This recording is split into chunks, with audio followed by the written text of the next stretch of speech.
Bueno, yo tenía una duda. Eh, ¿Qué tipo de despliegues puedes hacer con Docker? O sea, para lo que sea, por ejemplo, web apps, de escritorio, de, no sé, de celular o como...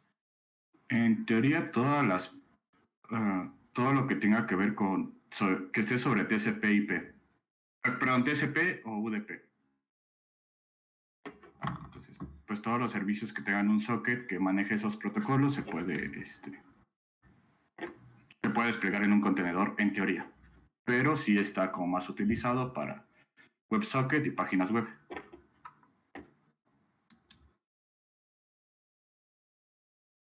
Ok, gracias. Claro.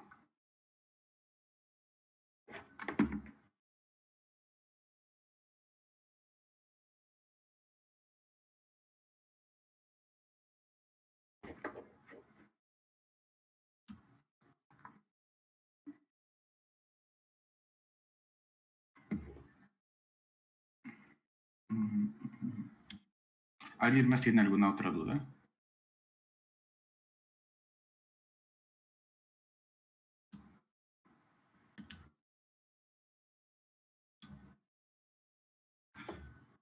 ¿O algún comentario que quiera hacer?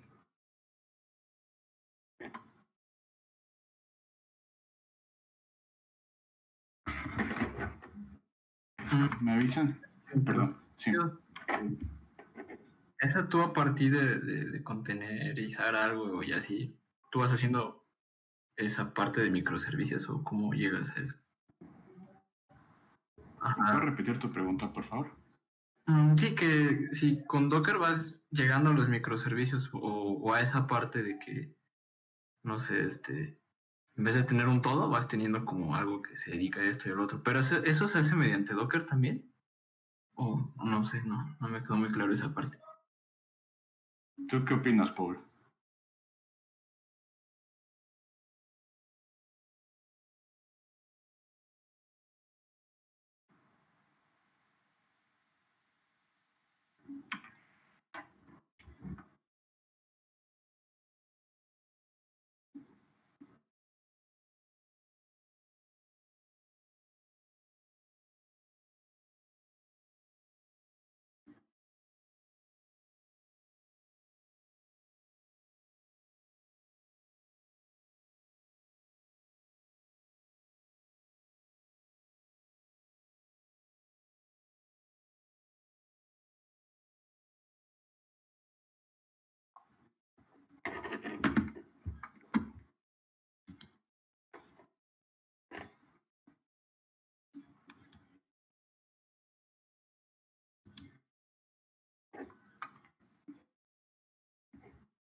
Ahí ya pueden ver mi presentación, ¿verdad? Sí.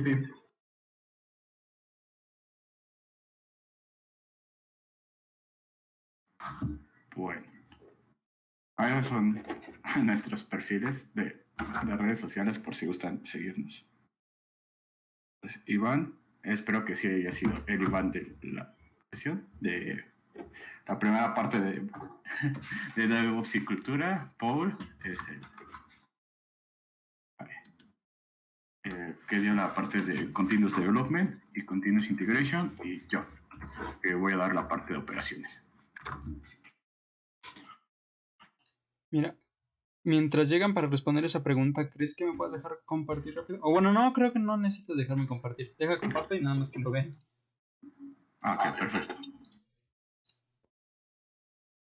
Me avisan si pueden verlo. Sí. ¿Sí? Miren, De hecho, esta es una publicación muy interesante de la arquitectura de microservicios que ocupa Netflix. Y pues si se dan cuenta, el primer paso pues es los clientes, ¿no? Todos los lugares donde tú puedes abrir la aplicación, ya sea dispositivos móviles, un reproductor de medios, el buscador, una consola de videojuegos. Y aquí ya como estamos viendo ocupan como el backend todo alojado en AWS, ¿no? Y después, creo que el AWS LB, si no es así me corriges, Carlos, pero es el load balancer, ¿no? El Elastic Load Balancer. Sí, correcto. Sí. Vale. Y pues esto lo que nos permite, y de hecho lo vamos a ver con Kubernetes, es que es como digamos un mesero, por así decirlo. O sea, él conoce dónde están todos los microservicios, ¿no? Y llegan las peticiones y va a ir repartiendo según conforme puedan ser atendidas estas peticiones a los diferentes microservicios. Y ya después, ¿no? Pasa al API Gateway, que pues aquí puedes ver temas de seguridad o de integración. Y después ya, como vemos, están algunas APIs. Por ejemplo, la de Sync API y la de Discovery API y Play API. Estas tres podríamos verlas nosotros justo como contenedores, y ya en Kubernetes podríamos verlos como pods que tienen un contenedor dentro con estas APIs que nosotros estamos necesitando. Y en la 4 pues como estamos viendo, hay otros microservicios, los cuales pueden ser varios, porque recordemos que tiene muchos microservicios Netflix. Hay uno para que vea cuánta latencia tienes, para ver en qué calidad te va a entregar el video en streaming, o también tus preferencias. De hecho, no sé si han visto, pero según el tipo de películas que ves en Netflix, te aparecen como cierto tipo de miniaturas, a diferencia que si vieras otras, ¿no? Por ejemplo, si ves de romance, tal vez te ponen unas miniaturas un poco más coloridas, etcétera. Y si ves algo más de thriller o miedo, pues te ponen algunas oscuras, cosas así. De hecho, pues esto lo hacen por medio de estos microservicios. Y estos microservicios, pues como bien estamos diciendo, son contenedores que en una vista ya de Kubernetes podrían ser los pods con los contenedores. Después aquí, como estamos viendo, tienen un pipeline, que es algo de que habíamos... ¿sí me escuchan todavía? ¿Sí? Sí, te cortó un rato, pero sí. Ah, ok, Sí. perdón. Sí, es que me avisaron aquí que ya no se oía, pero ya. De hecho, aquí tenemos un pipeline, como habíamos visto la clase pasada, que esto es justo la parte de procesar la parte del stream. Y esta parte de Hadoop, pues es una base de datos que nos permite tener grandes cantidades de información y procesarlas muy rápido, así como lo son los videos, ¿no? Porque los videos, recordemos que son, yo creo que al día, en la verdad es que no tengo el dato exacto, pero yo creo que sí han de procesar terabytes o hasta petabytes de streaming en el mundo. Y pues esta parte la podemos nosotros escalar perfectamente con los microservicios, y esto se hace mediante contenedores. No sé si me expliqué o si resolví tu duda. Sí me quedó más claro con ese ejemplo. Va que va. ¿Alguien tiene alguna otra duda? Si no, para iniciar con Carlos.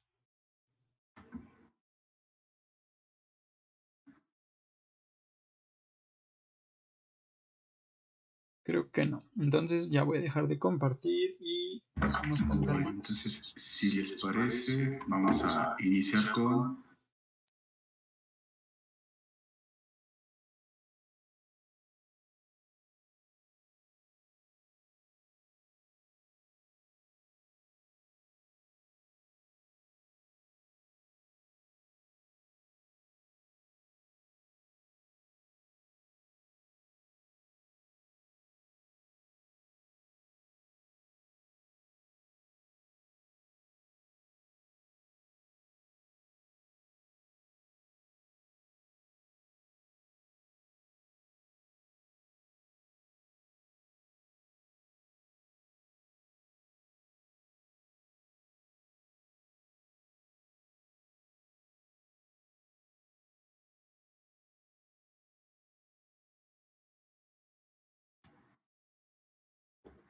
Hola, ¿me escuchan ahí? Sí, ya se escucha. Me avisan cuando se presente, por favor.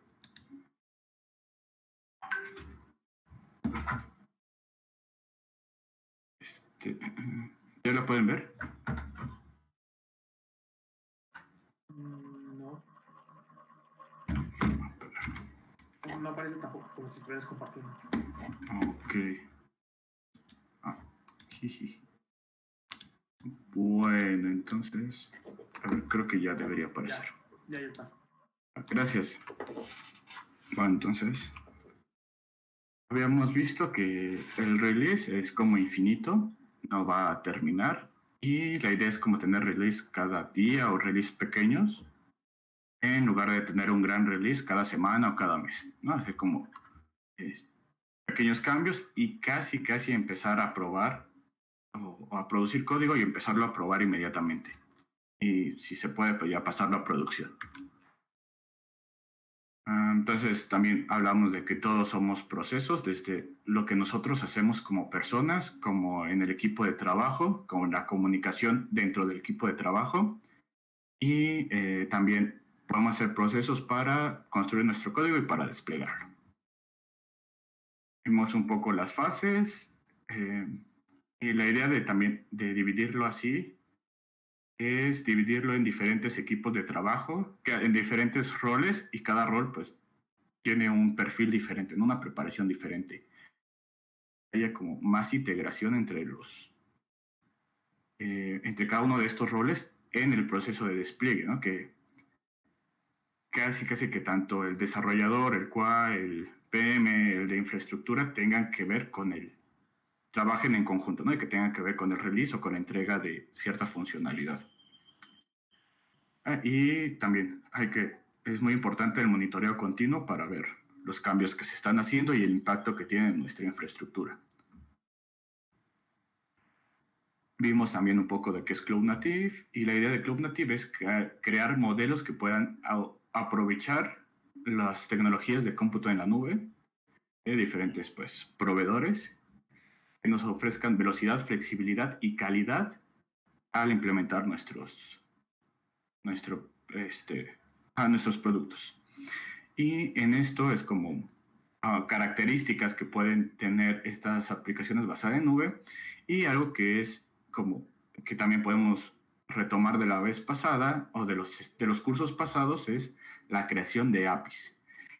Y el modelo de crear una API en sí mismo es escalable, porque el API no necesita información de la infraestructura, no necesita saber en qué servidor está corriendo, no necesita saber muchas cosas del servidor.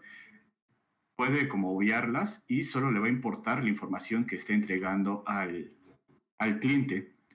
Como estas funciones que nosotros estemos haciendo no están casadas con un servidor, o no hay una relación directa, yo puedo agregar más servidores o más instancias o más capacidad de cómputo para atender esta API, y pues va a escalar automáticamente, porque puedes simplemente como crear un nuevo servidor, instalar la API y pues ya funcionaría, porque pues no importa en qué servidor esté corriendo. También vimos que algo que va a tener sentido en aplicaciones nativas en nube son los contenedores. Esto lo vamos a retomar un poco más al final de la presentación, pero la idea es que tanto tecnologías en la nube como propietarias, por ejemplo Firebase, que vimos en cursos pasados, que es propia de GCP, o contenedores, pueden coexistir y pueden darnos como muchas funcionalidades, ¿no? También en el ejemplo que vio Paul, donde había tecnologías propias de AWS que son pues nativas en la nube, que dan escalabilidad, flexibilidad, tolerancia a fallos, alta disponibilidad y todo eso. Y la podemos integrar con nuestros contenedores o con las aplicaciones que nosotros desarrollemos. Entonces, más o menos empezamos a ver qué son los contenedores. Y por ahorita, la idea de los contenedores es que ustedes pueden tener una máquina virtual ligera dentro de un servidor host o un servidor que los va a hospedar. Pero al no tener todo el peso de la virtualización y funcionar mediante la compartición, para como compartir los recursos de la máquina host, pues van a ser más ligeros, ¿no? Entonces, no tenemos que virtualizar varias interfaces de red, sino el gestor, quien maneje los contenedores, se va a encargar de virtualizarlos por nosotros, entre comillas, y lo que va a hacer es hacer agrupamientos a nivel de Linux, y pues va a ser totalmente transparente para nosotros, pero ese agrupamiento, al no ser tan pesado, al no tener nada que ver con hardware y solo con software, va a ser como más ligero, porque pues no se tiene que virtualizar todo, no se tiene que hacer alguna división física en el software, o bueno, lógica de cosas en el software, en el hardware, perdón. Es decir, cuando yo quiero, por ejemplo, virtualizar, puedo separar los CPUs. Es decir, este CPU va a atender a esta máquina virtual y este CPU va a atender a la otra máquina virtual. Y tendríamos problemas si una máquina virtual necesita muchos recursos y otra pocos recursos. Porque la que tiene muchos recursos se va a quedar sin recursos, mientras que la que tiene pocos recursos va a quedar como holgada. Y va a estar como desperdiciándose capacidad de cómputo. Al hacerlo a nivel de software, esta división, podemos, tanto nosotros interactuando con una API de contenedor, o el mismo contenedor va a poder hacer esta distribución lógica de los procesadores y hacerlo a nivel de tiempo, ¿no? De ejecución. Porque un procesador es un proceso de Linux. Y pues podemos recordar todo lo que vimos en redes o en sistemas distribuidos sobre procesos de Linux, ¿no? Entonces, eso es como un poco lo que es un contenedor, y ahorita lo vamos a retomar. Vimos que había varias opciones, que es Docker y Podman, y por qué utilizar Podman en lugar de Docker. Vimos un poco la diferencia de arquitecturas, que una es monolítica en sí misma, y Podman que va a ser separada, ¿no? Que funciona mediante una API y que podemos separarla, ¿no? Integrar varias tecnologías en cada fase de pues el ciclo de vida de nuestros contenedores. Y empezamos a ver qué es DevOps. Vimos un poco de planning, de que esto tiene también mucha relación con metodologías ágiles como Scrum, como el modelo XP, donde pues se pueden manejar daily scrums o metas que se van a cumplir por todo el equipo, y podemos planificarlas. Vemos herramientas como Jira, Asana, GitHub, que nos permiten hacerlo.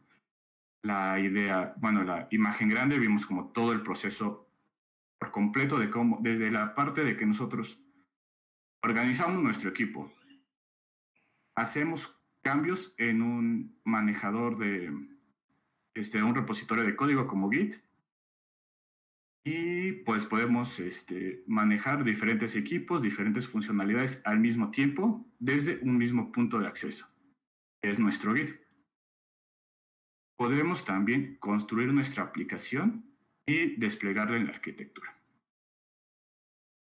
La idea de los pipelines es que nosotros podamos separar todo nuestro release, como les decía, desde cómo se va a obtener el código, cómo va a ser un merge, un branch, un push,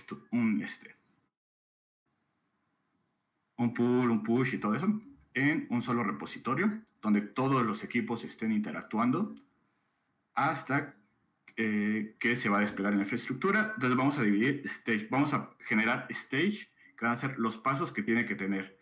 El siguiente paso, pues, por ejemplo, podrían ser pruebas de código, sobre calidad de código, que no haya funciones repetidas, que no se utilice funciones que vulneren la seguridad, que no haya como llamadas a funciones que imprimen cosas en consola y todo eso, ¿no? También puede haber pruebas de integración, puede haber otro tipo de pruebas, ¿no? Y después puede haber como una construcción unificada, es decir, podemos compilarlo. La siguiente parte sería compilar nuestro programa después desplegarlo en un entorno de desarrollo, probarlo y después pasarlo a producción. Y la idea es que pues podemos hacer etapas, cada etapa la podemos planificar, automatizar, la podemos vigilar y podemos aprobarla, ¿no? Que como si fuera una fábrica y pues va pasando por cada proceso de manufactura y al haber alguien que lo esté aprobando, que lo esté revisando, pues se supone que va a incrementar la calidad y la revisión sobre esas cosas, ¿no? Sobre las funcionalidades que estemos entregando. Vamos un poco de integración continua. Y la idea es que integremos de manera frecuente. Y algo importante de DevOps es que, o la idea como ven en DevOps, es que tanto equipos grandes o pequeños pueden coexistir trabajando al mismo tiempo.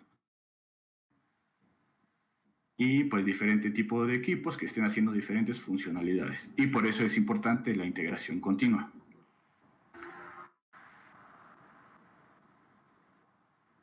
Va a reducir la probabilidad de bugs, va a ser menos difícil producir cambios en el código. Vimos como los pasos, una etapa de construcción del código, de test. Y la idea es que vamos a utilizar disparadores dentro de estas etapas desde que alguien hace un push en el código. Entonces ahí va a empezar pues, nuestro proceso de integración continua. Vimos un poco la diferencia entre continuous delivery y continuous deployment, y que una se refiere a lo que puede ser desplegado en producción en cualquier momento, y la otra parte es lo que es desplegado en producción.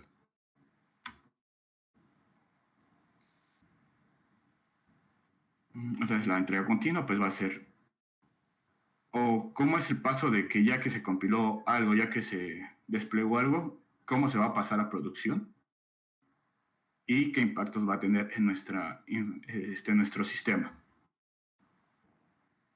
Entonces, la idea es hacer pipelines para todo.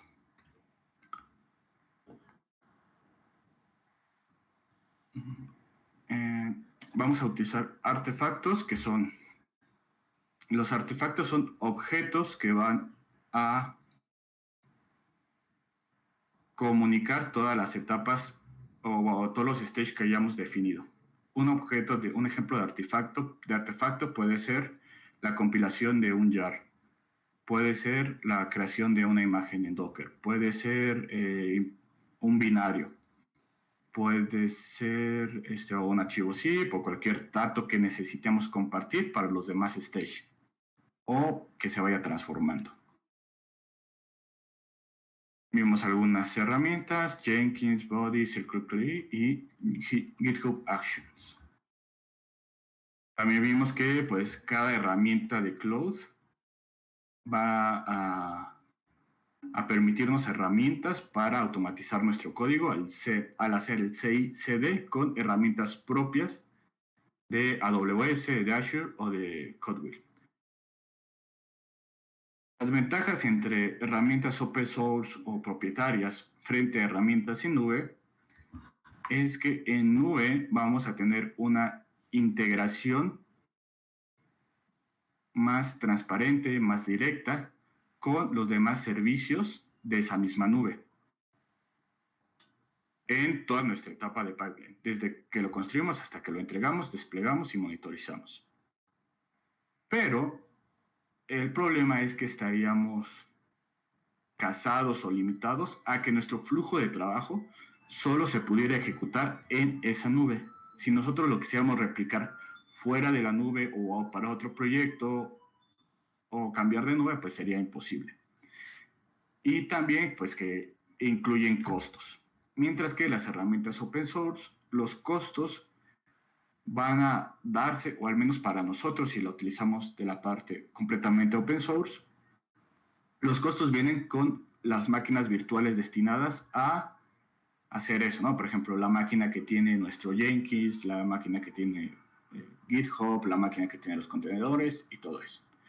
Pero Estas herramientas generalmente hacen integración multinube. Mediante módulos o plugins podemos comunicarnos con las diferentes nubes. Entonces, yo puedo construir un pipeline en Jenkins que utilice módulos y funcionalidades de AWS y módulos y funcionalidades de GCP.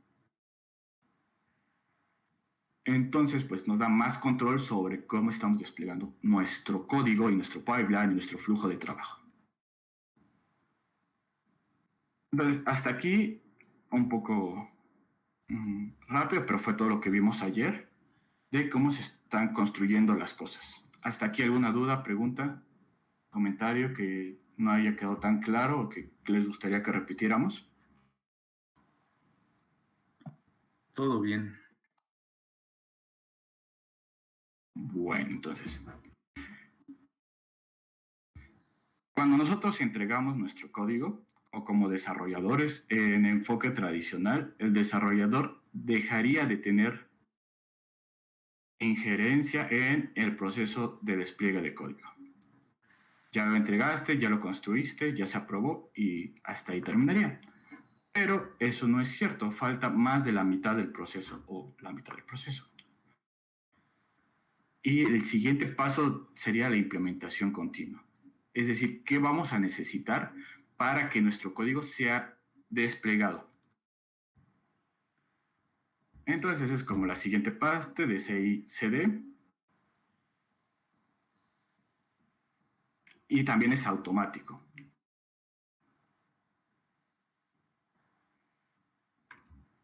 Vemos esta parte, la siguiente parte, cómo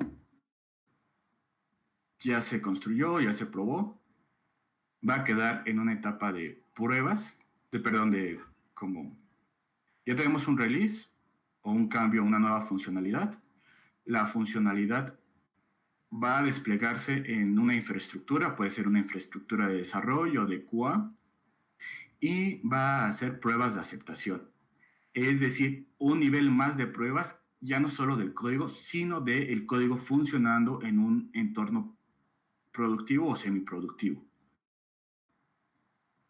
Entonces, pues, no es lo mismo hacer pruebas solos, o sea, en nuestro código, con las funcionalidades y los casos que ya conocemos o que tenemos, que lo que esté pasando en la infraestructura, ya que es más grande el sistema que la funcionalidad que nosotros estemos haciendo.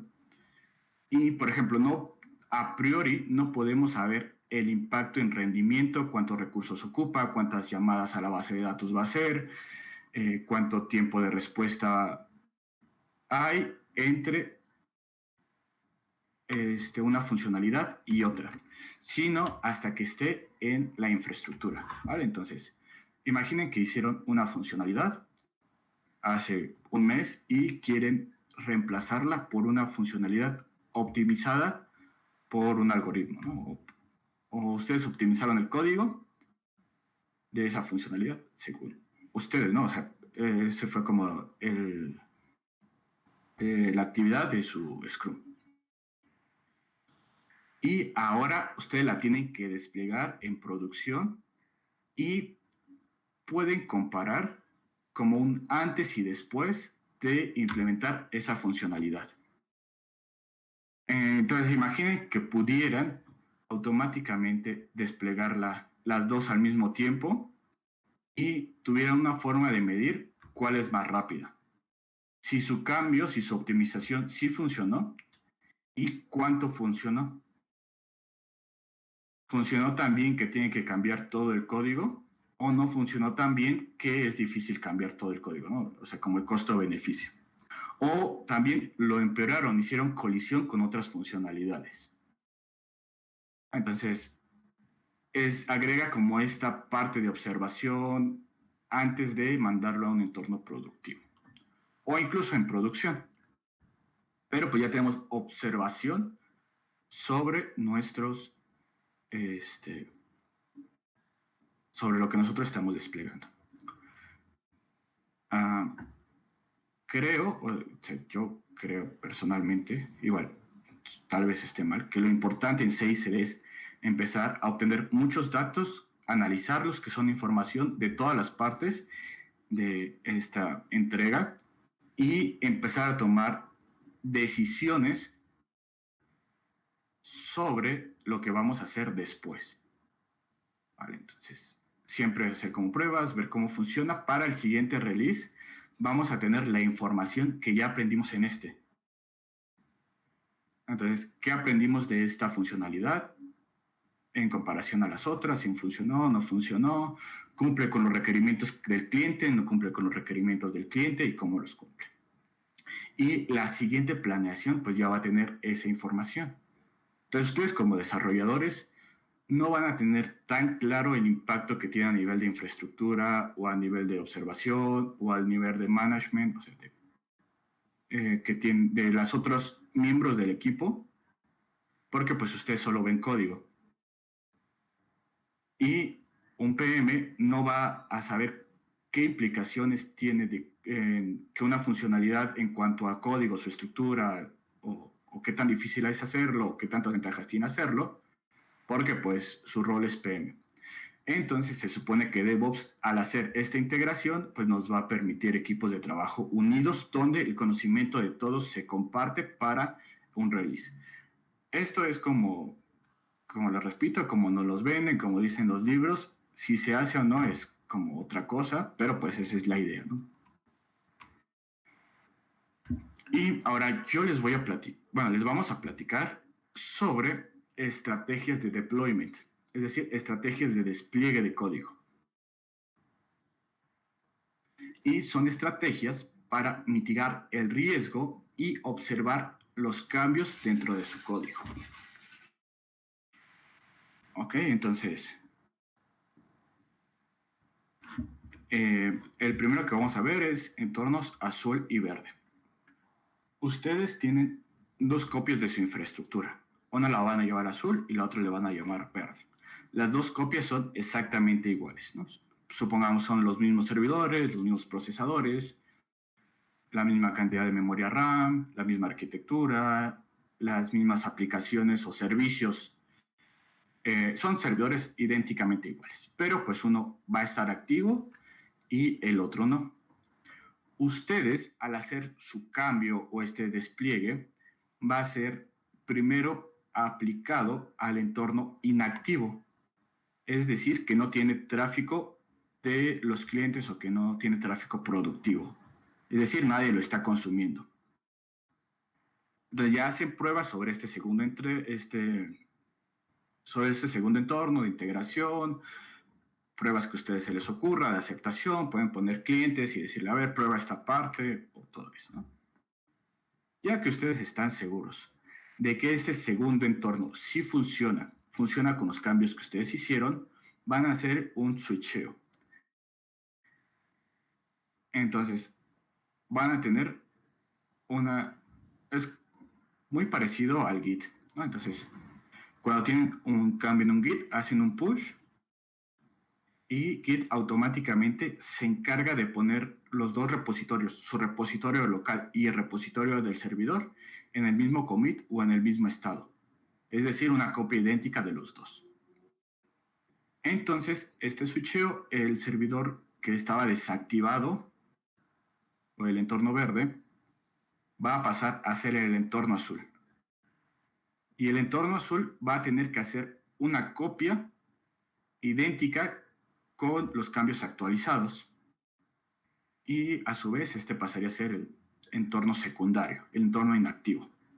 Y así ya vuelven a tener dos copias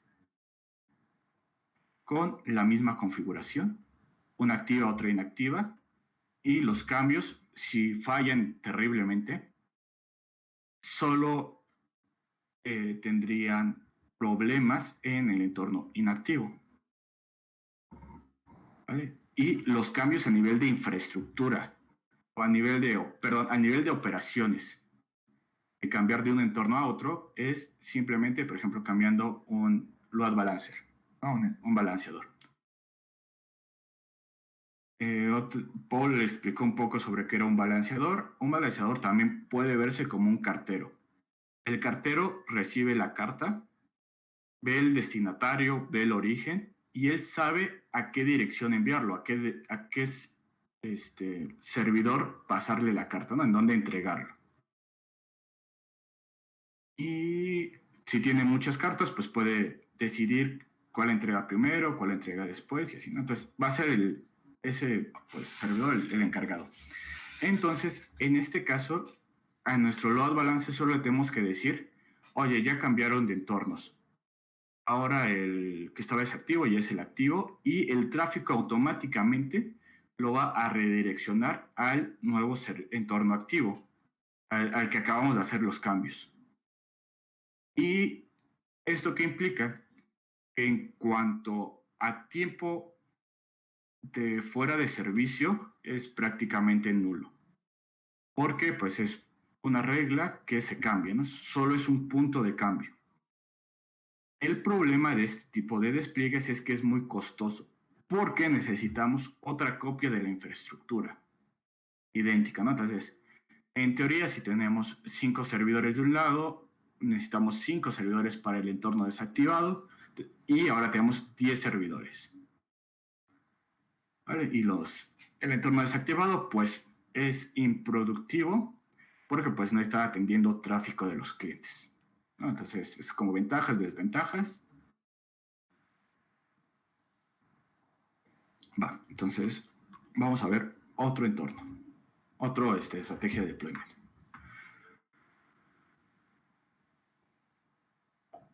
Ahora,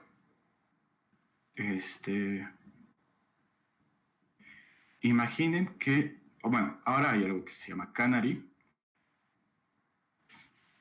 y el Canary solo van a hacer cambios solo en una parte de su infraestructura. Por ejemplo, teníamos antes 5 servidores. Vamos a decir que nuestro entorno de prueba va a ser un servidor y vamos a agregar una regla a nuestro load balancer o a nuestro cartero y le vamos a decir, por ejemplo, todas las peticiones que busquen esta API o que busquen este servicio o que tengan esta acción o una regla en el encabezado HTTP, quiero que los mandes al servidor de prueba, al servidor canario. Vamos a medir qué cambios hay. Vamos a medir si se encuentran errores, podemos compararlo con los servidores de la antigua versión y todo eso. Si vemos que está bien, de los 5 servidores, tenemos uno en el nuevo entorno del canario, y revisamos que está bien. Ahora, uno de los servidores anteriores lo eliminamos y agregamos un nuevo servidor. Es decir, ahora vamos a tener 2 servidores actualizados, 3 desactualizados. Y vamos a continuar este proceso hasta que todos mis servidores estén actualizados, ¿no?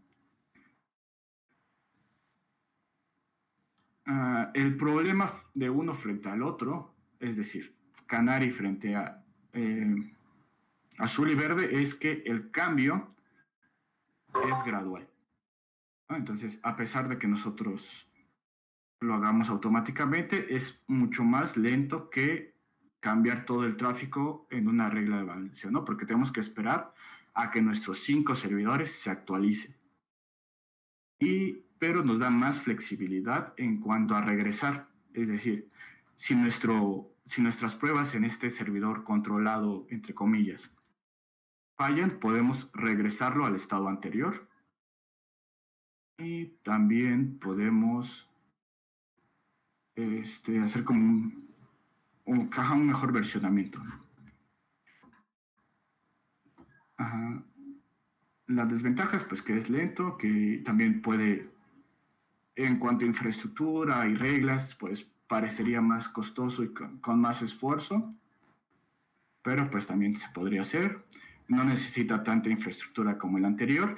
Y algo muy importante es que los cambios son probados directamente en producción.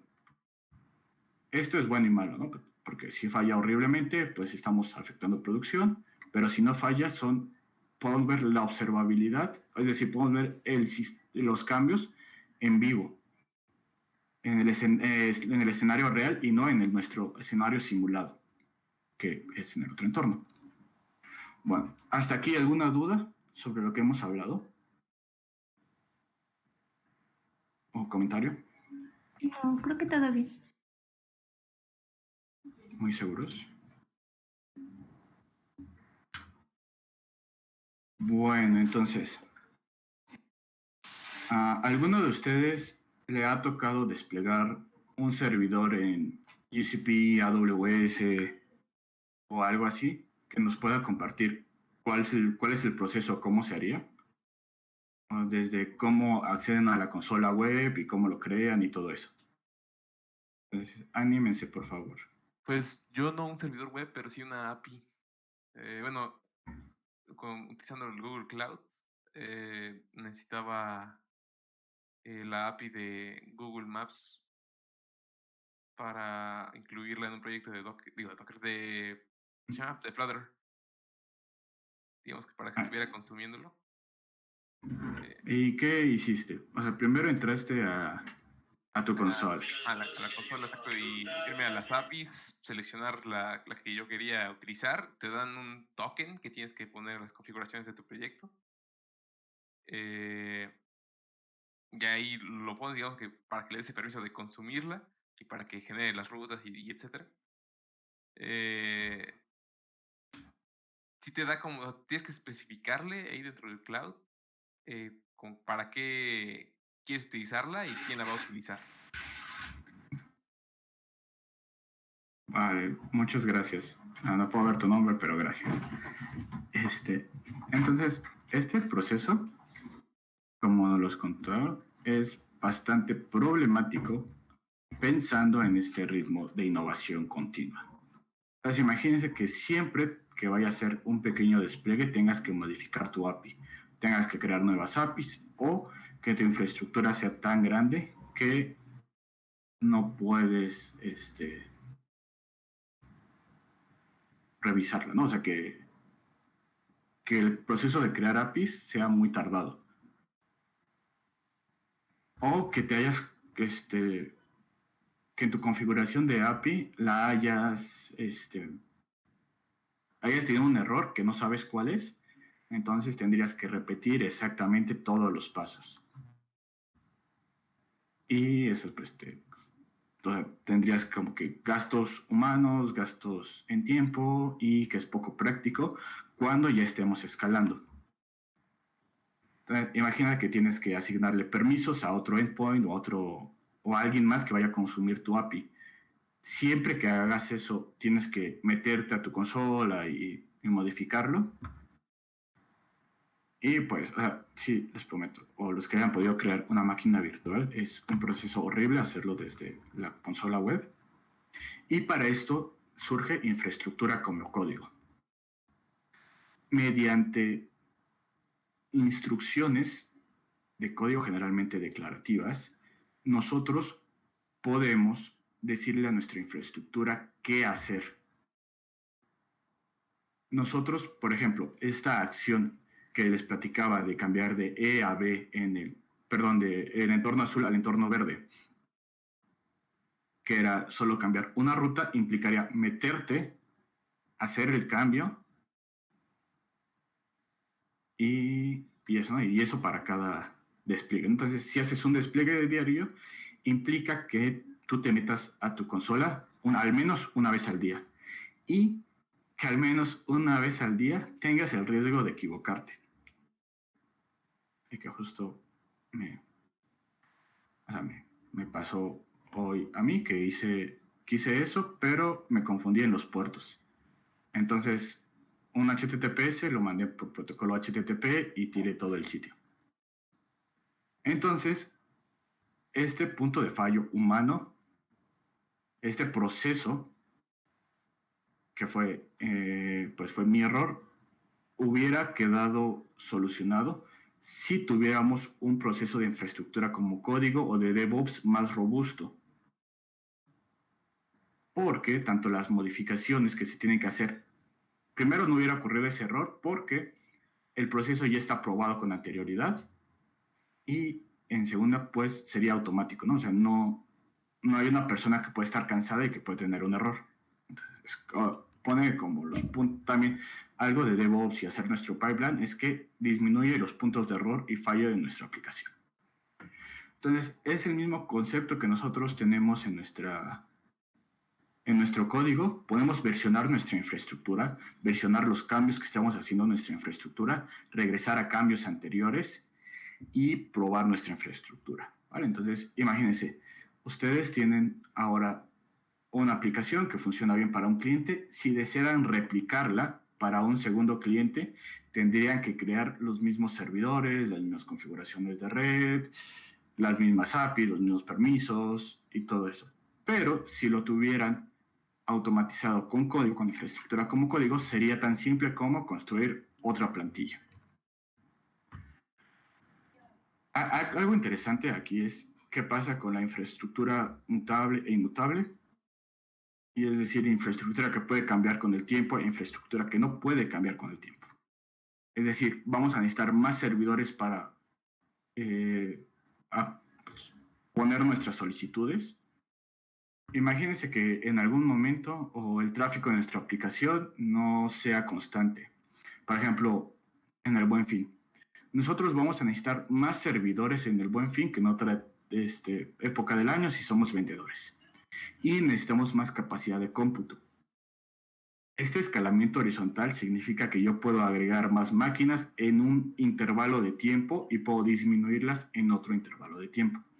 Me va a permitir pues atender mi infraestructura para ciertos puntos que ya conozco.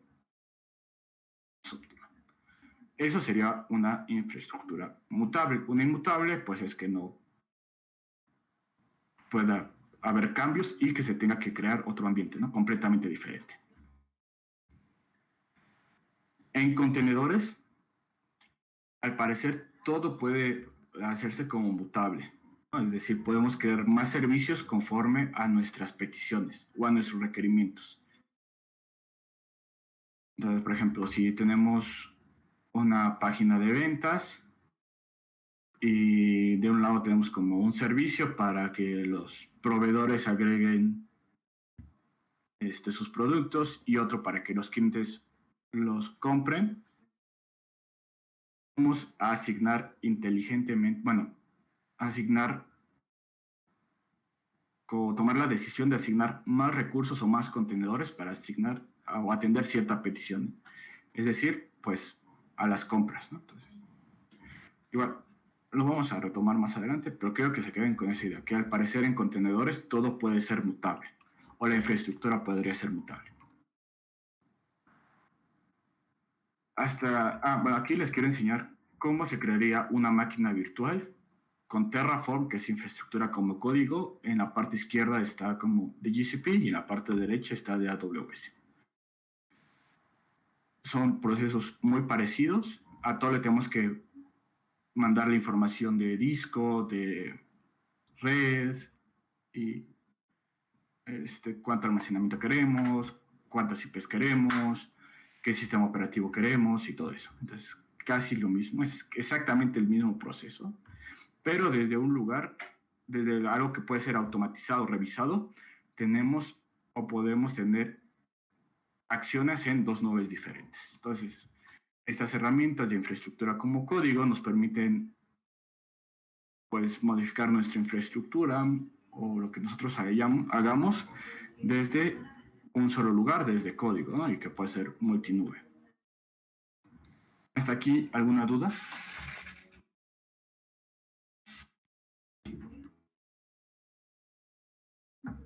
¿Todo bien? Sí, todo bien. Vale, entonces. Algo que nos va a interesar es ver el monitoreo, las métricas que está teniendo nuestra aplicación y los logs que va marcando. Entonces, mediante este rastreo y observación de los cambios, nosotros podemos revisar cómo le estamos entregando el contenido a nuestro cliente, es decir, cuál es el tiempo de respuesta, y podemos mejorar la eficiencia de nuestra aplicación. Entonces podemos decir, las llamadas en la API antes se contestaban en 5 segundos y ahora se presentan en 1 segundo. Entonces mejoramos nuestro performance a través de un cambio, que era el ejemplo que habíamos visto al principio, pero pues hay una forma de monitorearlos, ¿no? Hay alguien que me está diciendo o que está midiendo cuánto tiempo se tardaron las aplicaciones en responder o las APIs en responder. Y la parte de logs, el sistema tiene una forma de revisar los logs y decirnos que ha ocurrido un error. Manejarlo a operaciones y entre operaciones revisar o hacer troubleshooting de qué error se cometió. Y pues esto como es DevOps y mundo de DevOps, podemos rastrear o en teoría tendríamos que poder rastrear qué cambio está provocando colisiones o qué cambio está afectando nuestra infraestructura. Entonces, pues todo se tiene que estar monitorizando. Todos los servicios en producción y desarrollo se tienen que estar monitorizando todo el tiempo. Y también esto va a medir los tiempos de respuesta que alguien le esté dando, de operaciones le esté dando. Pues, y en teoría tendría que hacer esto más tolerante a fallos, ¿no? O al menos poder ejecutar un plan de recuperación de fallos inmediatamente. También qué solicitudes y todo eso. Y también qué tan rápido o qué tan rápido que con qué tanta frecuencia, con qué tanta calidad estoy entregando mi contenido o está funcionando mi sistema. ¿Qué pasa si el cambio de una funcionalidad aumenta exponencialmente las llamadas a SQL? ¿O qué pasa si exponencialmente aumenta el uso de procesadores? Entonces es lo que tenemos que desarrollar y que también esto implica que se sigue probando en producción. Y que también, ya que llegamos a esta última parte, ya que fue nuestra funcionalidad fue desplegada, puedo seguirla monitorizando, obteniendo datos y tomando decisiones. Son como las herramientas de monitoreo y log, está la pila LK, está Amazon CloudWatch, está el monitoreo de GCP, Datadog, Grafana, Influx y Prometheus que nos permiten ver estas métricas. Y aquí les tengo como una métrica para que ustedes vean cómo se vería una métrica de un servidor. Y podemos ver ciertos como ondas o ciclos en donde nuestra aplicación está demandando más recursos o que está recibiendo más peticiones. Vale, entonces, no sé, por ejemplo, si fueran a las 12 del día. Entonces, a las 12 del día de cada día yo estoy recibiendo más tráfico. ¿Vale? Estos son queries a la base de datos y lo que me interesa que vean de esa imagen es cómo se ven los fallos en producción, cómo se ve el sistema normal, que son curvas medianamente suaves y predecibles, y qué pasa cuando algo falla. Y abajo hay un sistema que no falló, que las curvas son completamente suaves, que son las líneas azul y naranja, y arriba es las líneas verde y amarillo, es cuando hay caos, todo falló. Hay una denegación del servicio en esta parte, ojalá vean mi mouse. Pero por aquí hay una denegación del servicio, y entonces podemos también observar qué cambios influyeron para que volviera nuestra aplicación. Y es el mismo error vista por los logs. Entonces, si alguien hubiera tenido un pipeline o algo optimizado para revisar logs, sabría que la aplicación murió, ¿vale? Entonces, si se fijan, esta parte, a parecer que hay caos y que parece que nuestro sistema está funcionando, en los logs hay una denegación completa del servicio. Y pues ya vuelven al sistema normal mediante cambios. Y el que está haciendo el troubleshooting puede observar qué hizo, cómo afectó y si funcionó lo que estaba haciendo. Y justo como lo resolvieron fue regresar a una configuración anterior en código. Entonces, pues, eso es lo que les quería poner de monitoreo. ¿Aquí alguna duda, pregunta?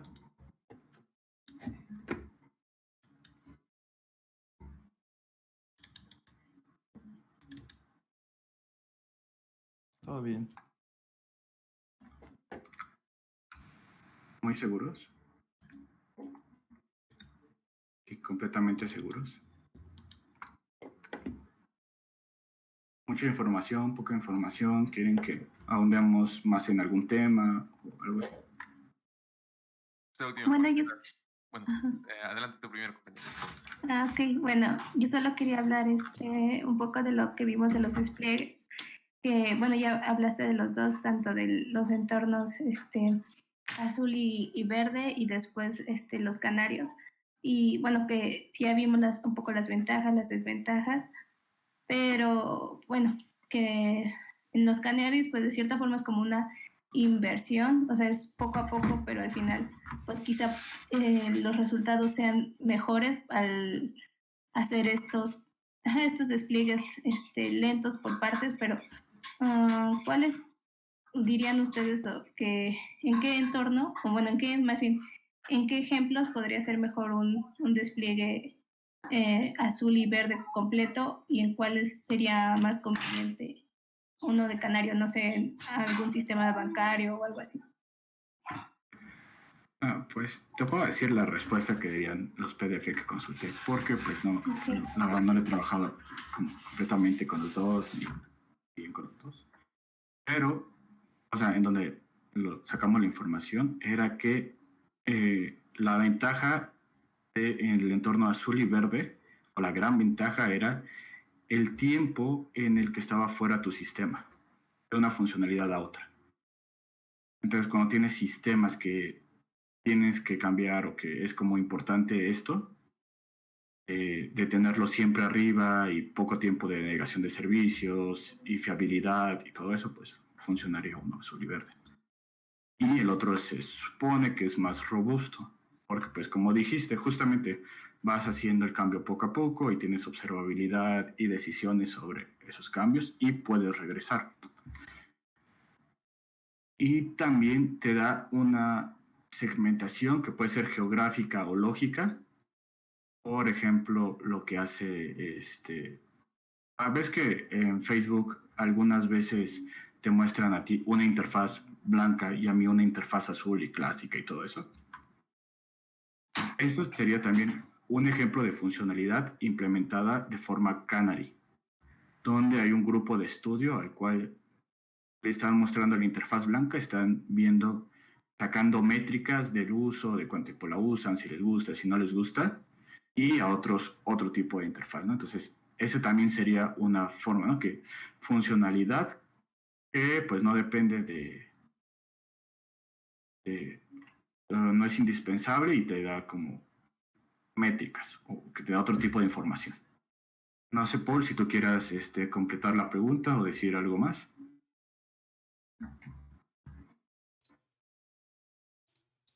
Sí, si quieres.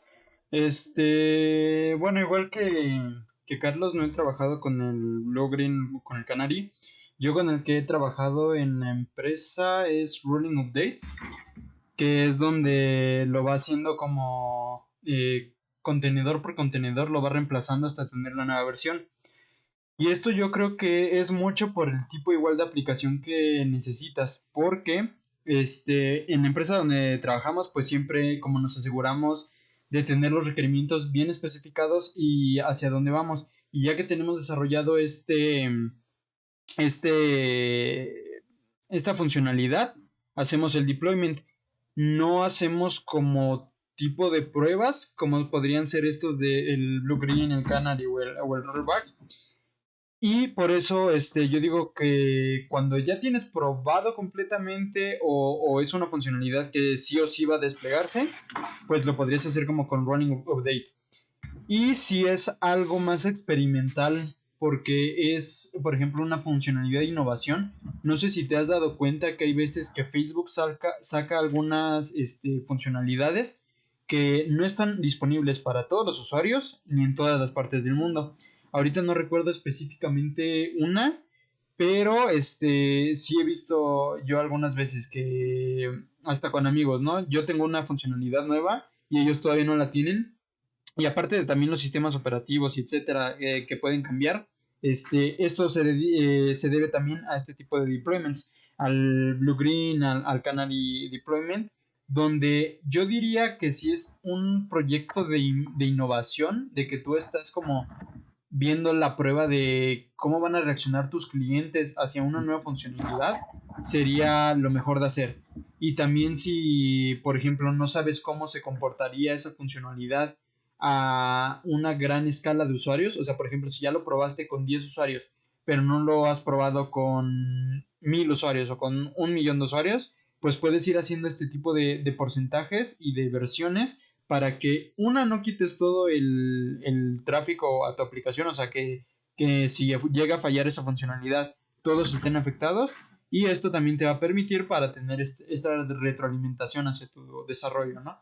Yo creo que esos podrían ser como puntos importantes. Te digo, yo tampoco he ocupado el Blue Green o el Canary Deployment, pero del que sí te digo que podría decir es del Rolling Update. No sé si contestamos tu pregunta. Sí, sí, de hecho sí le contestaron muy bien. Pues sí, me recordé mucho con estos ejemplos de Facebook. Creo que sí lo hemos visto, por ejemplo, en las reacciones o como dijeron, en las interfaces, que no siempre es igual. Entonces, bueno, sí, muchas gracias. ¿Qué queja? Alguien tiene otra pregunta, ¿verdad? Una pregunta como tal, pero eso de monitoreo y de logs, bueno, me recuerda un poco a los protocolos, ¿no? De administración de red. Pero ahora ya enfocado en lugar de la red a un sistema, ¿no? Creo que no sé si va por ahí esta parte del monitoreo y de logs. A ver, pues como sí, y podrías como desarrollar un poco más la idea para ponerla de ejemplo, por favor.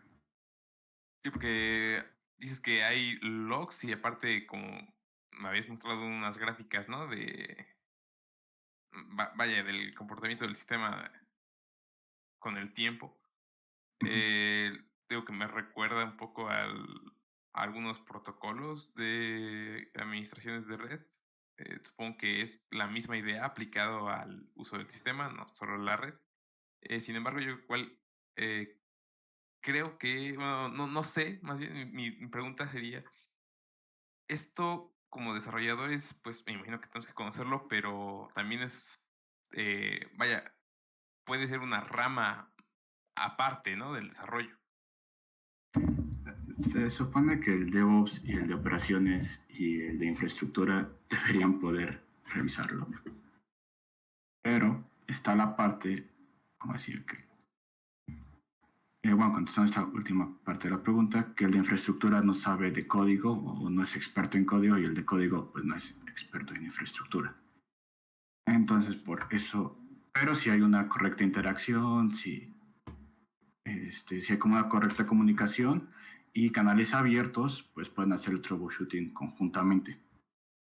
Y en cuanto a un sistema o a cómo nosotros monitoreamos o veíamos los sistemas o las redes en sistemas distribuidos o en redes 3, sí es muy parecido. No sé si ustedes le dejaron la práctica de SNMP, donde podían monitorear los servicios, podían reiniciar un servidor, podían hacer muchas cosas con ese protocolo SNMP, ¿no? Pueden tener acciones remotas y distribuidas. Y podían ver las interfaces de red, el uso de CPU, el uso de la memoria. Y en ese caso, pues sí, el monitoreo y logs muchas veces se hace utilizando el protocolo SNMP para las cosas que tiene soportadas SNMP. Esto será como una analogía. Sí, justamente la parte de monitoreo y logs es Redis 3. O sea, todo lo que vimos, se supone que vimos en Redis 3, o veremos en Redis 3. No sé, Paul, si quieras decir algo más sobre la duda. Sí, Un poco más enfocado a la parte de los roles especializados, porque de las redes yo no he llevado redes 3, pero de la parte de los roles, o sea, sí, justo esta cultura de los DevOps engloba la parte de que todos deben de saber de todo, pero no, eso no significa que todos son expertos en todo. Siempre hay como un experto en todo. Perdón, en cada caso. Te puedo yo hablar un poquito más de Facebook, que sé cómo trabaja más que otras empresas. Facebook, por ejemplo, contrata software engineers, está también la parte de production engineer y tienen, bueno, ciertas ramas, ¿no? De production tienen la parte de seguridad, tienen la parte de storage, de infraestructura y la parte de software, digamos que tienen la de backend, la de frontend y no sé, mobile, ¿no? Y justo Facebook trabaja con metodologías ágiles porque si no, pues obviamente no podríamos tener como toda esta resiliencia. ¿Perdón? Creo que alguien habló. ¿O no? No. Bueno. Bueno, Facebook trabaja con estas metodologías ágiles porque si no, no podría tener como la resiliencia y el manejo que tiene con las aplicaciones que nos provee, tanto Facebook, Instagram, WhatsApp, etcétera. Y todos estos trabajan en conjunto, de hecho no vas a ver como que nunca se hablan, o sea, siempre están en contacto y siempre hablan como de, oye, aquí tenemos este error, ¿sabes qué es esta parte? O para este nuevo desarrollo se juntan para saber qué es lo que va a ser una parte y qué va a ser otro. Y, digamos, están aplicando una parte de contenedores y el que va a desarrollar la aplicación en sí, la funcionalidad, digamos que es para enviar fotos en Messenger, ¿no? Ellos, los que van a desarrollar la aplicación, son los software engineers, pero también tienen que saber un poco de la parte de infraestructura. ¿Por qué? Porque si vamos a hacer una aplicación que tiene que ser resiliente a millones de usuarios al mismo tiempo, tienen que tener esta idea de cómo podría montarse su aplicación. O sea, tienen que tener esta idea de cómo va a ser montada y cómo va a ser distribuida al mundo. Digamos que va a ser con esta parte de microservicios con los contenedores. Vamos a ver más adelante que hay algo que son las declaraciones de los deployments, de los pods, etcétera. Y vamos a ver que ahí tienen como características específicas, como por ejemplo el puerto que ocupa, la forma en que quieres que escale, cuántas instancias máximas quieren que escales, en el deployment, el tipo de deployment que va a haber, como estábamos hablando hace rato, el de Rolling Update, Blue Green, Canary, etcétera. Y esto tienen que tener la noción para que tú como desarrollador puedas ir con el Production Engineer y le digas, ok, tú vas a aplicar esto, yo tengo la idea como de, podríamos correrlo de cierta manera o hacer tantas instancias para que pueda controlar estos ciertos usuarios. Y ya lo que va a hacer el Production Engineer es primero aplicarlo, o sea, desarrollar la parte de la infraestructura. Y segundo, bueno, validar que lo que tú le estás diciendo sea correcto y si no es así, pues que lo corrija, ¿no? Que mueva, no sé, los puertos o el tipo de instancia que va a ser, la cantidad de instancias que vas a hacer. Y también otra parte de los servicios, por ejemplo. Si va a estar expuesto internamente en sus servidores y después nada más va a ser como el producto final mediante un load balancer, o si va a hacer una comunicación con alguna llamada externa, cosas así. O sea, cada uno está especializado en su rama. Por ejemplo, Production Engineer en la infraestructura y Software Engineer en el desarrollo de aplicaciones, pero tienen el conocimiento para hablar entre ellos y que tengan esta parte de agilidad, de desarrollar los requerimientos de una manera correcta y lo más pronto posible. Y pues así, no sé si comprendiste un poco lo que te quería decir. Sí, o sea que, bueno, quizá no ser, vaya, experto sí en su área, pero también conocer algo pues de otras áreas para poder apoyar a los expertos para que, pues, quizá, pues, un poco de información entre ambos, pues, va a ser mejor, ¿no? Sí, exacto. Correcto. Eso va a caer mucho en qué te quieres especializar. Por ejemplo, sabes que Sí. nosotros como ingenieros de sistemas podemos especializarnos, no sé, en infraestructura o en desarrollo de aplicaciones móviles, en desarrollo de aplicaciones web o en redes, etcétera. Y pues obviamente, como ya tuvimos la carrera, aparte ustedes están tomando este tipo de cursos, etcétera, tienen el conocimiento de todas estas ramas, pero va a ser en algo en lo que ya se especializaron. Pero esto no va a evitar que puedan comunicarse, y de hecho esto les va a dar un factor muy bueno ya cuando estén solicitando un trabajo, cuando ustedes armen una empresa, un proyecto, etcétera. Los va a ayudar a tener toda esta, como aquí veíamos en la presentación, de Big Picture, de todo el sistema que están armando, ¿no? Y así van a poder ya implementar y van a hacer un trabajo más valioso que si fuera nada más un programador que nada más vio un curso de desarrollo, ¿no? O algo así. Vale. Gracias. Muchas gracias, gracias. Ya no vi quién preguntó, perdón.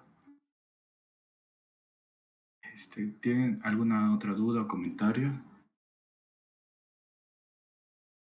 O cosa que quieran saber, pregunta o algo así.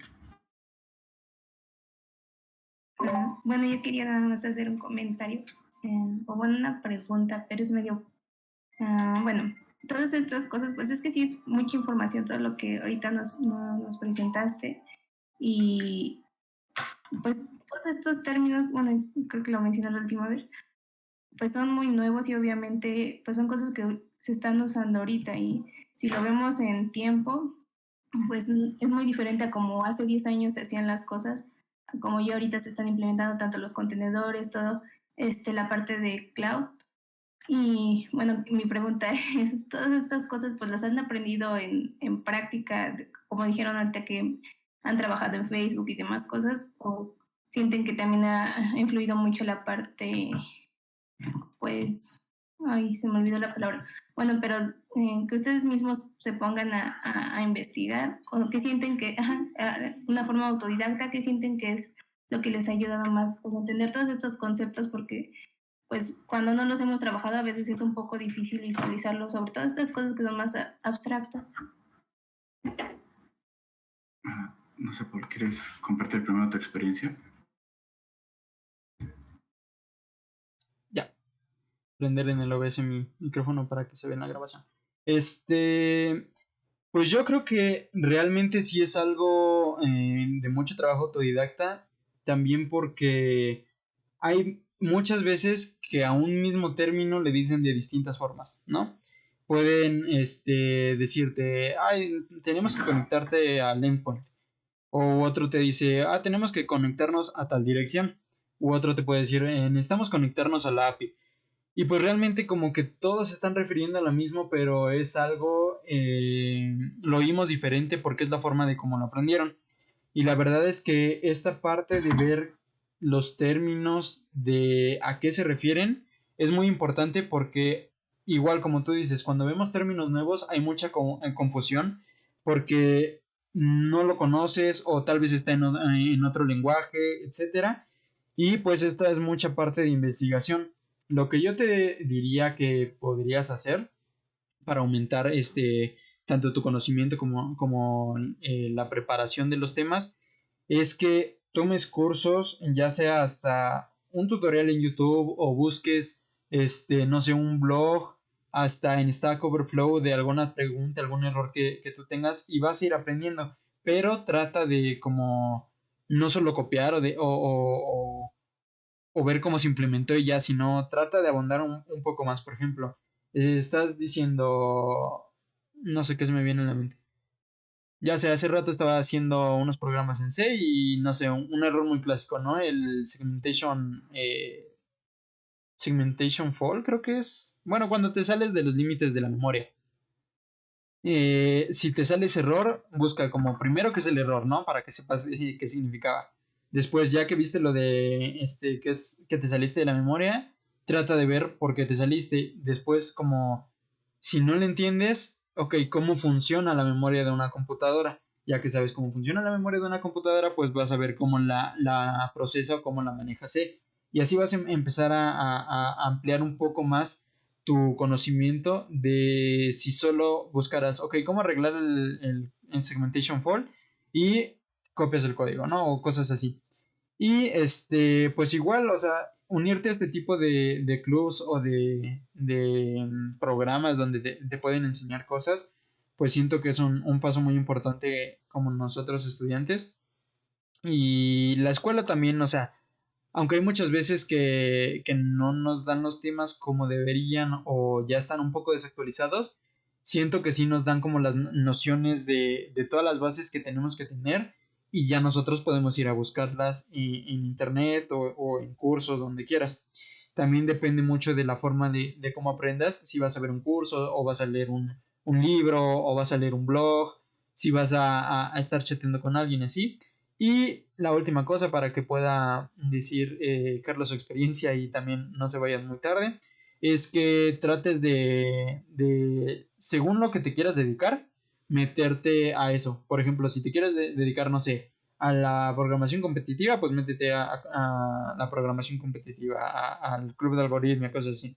Si te quieres dedicar a la nube, pues igual con nosotros, ¿no? Nos puedes decir, no, pues me gustaría la nube. De hecho, para las pláticas de expertos, así proponer, ¿no? Quiero que hablen de la nube y si ya sabes alguna cosa en específica, por ejemplo, las máquinas virtuales que decía Carlos, pues quiero ver cómo se administran las máquinas virtuales en GCP o cosas así. Y pues igual les reiteramos que nosotros estamos abiertos para que nos puedan preguntar lo que sea, o sea, tenemos distintos roles aquí en el core team, o sea, cada quien sabe de cosas diferentes y si nosotros no lo sabemos, los podemos llevar con alguien que sabe. Entonces, siento que eso sería una de las mejores formas de aprender, a mi parecer.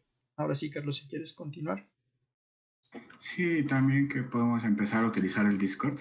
Entonces, en los canales pueden compartir dudas o experiencias o algo así y las podemos comentar, platicar, que les hayan quedado de las clases durante todo el curso.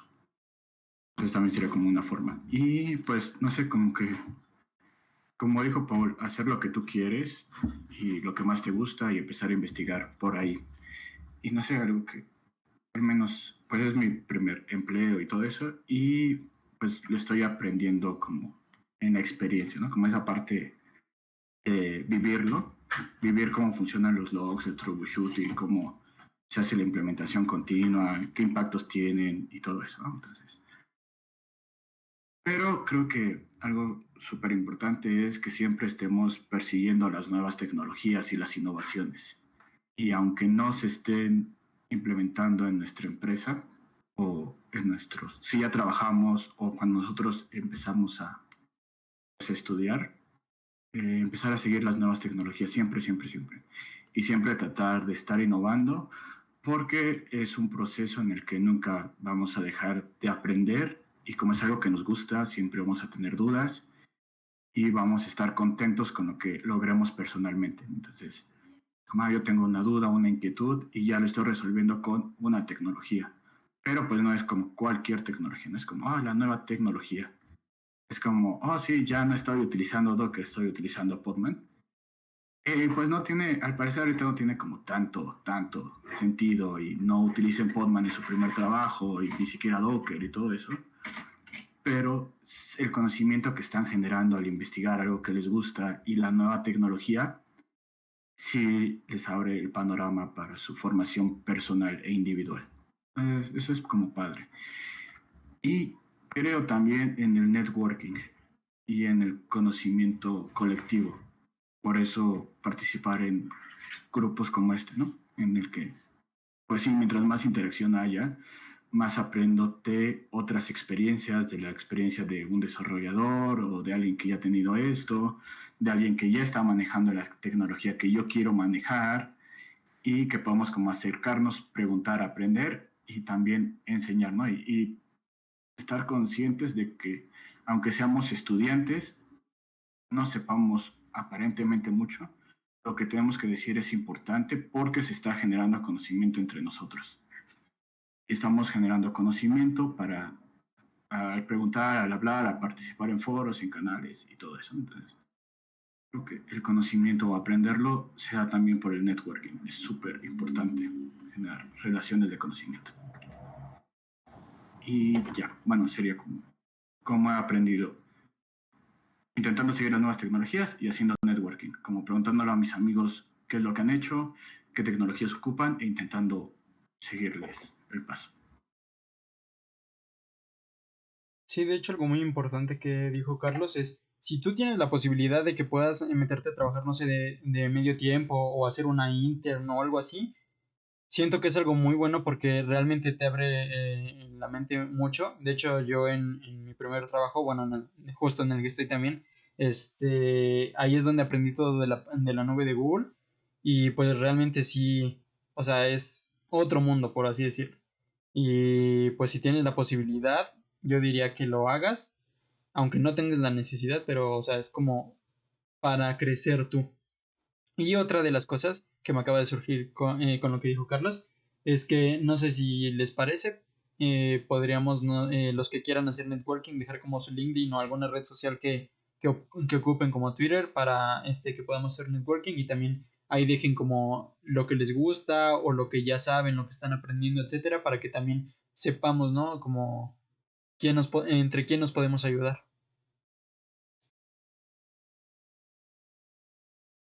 Van a ser así como ¿cómo se llaman estos? Estos canales de chat para eso. Pues tenemos el canal general, tenemos canal de juegos, de recursos, de Maven, de JavaScript, de Java, de GCP, de Linux, de Python. Entonces pueden utilizar estos canales o podemos empezar a utilizar esos canales si tienen cosas. O personalmente también se vale, ¿no? Como que enviar preguntas aquí a Discord personales. O decir, yo sé esto. Y seguirnos entre nosotros, como dijo Paul.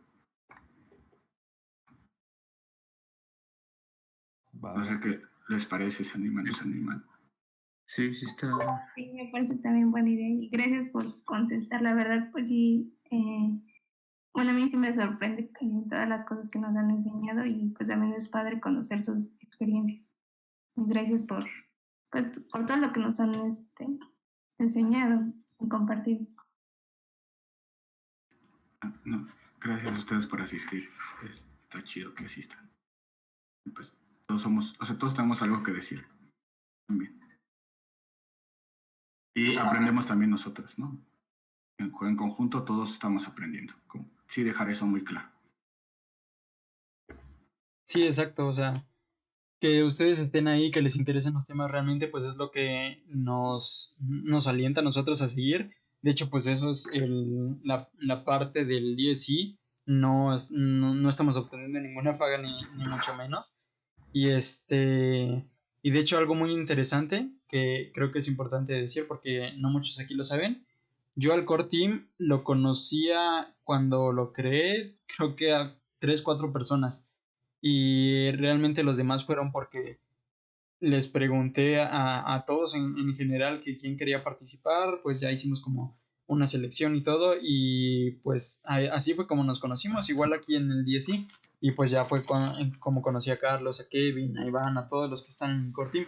Entonces, pues, y pueden hacer lo mismo, pregunten, hablen ahí en el Discord, para eso está. Una vez vi que 2 chicos o chicas, la verdad no vi quién era, pero sí lo ocuparon para revisar una duda y eso es muy bueno que lo hagan.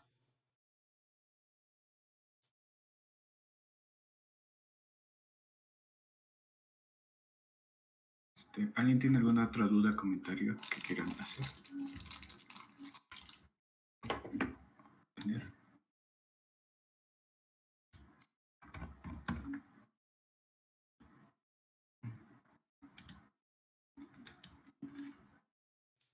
Pues creo que ya no, nada más no se les olvide registrar su asistencia, ya está ahí el formulario, vi que lo enviaron.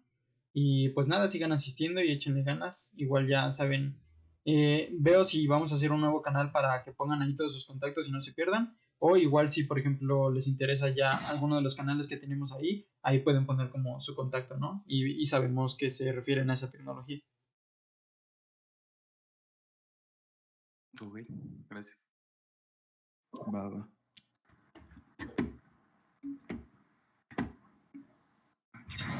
Va que va. Pues muchas gracias, chicos, por venir y asistir. Muchas gracias, Carlos.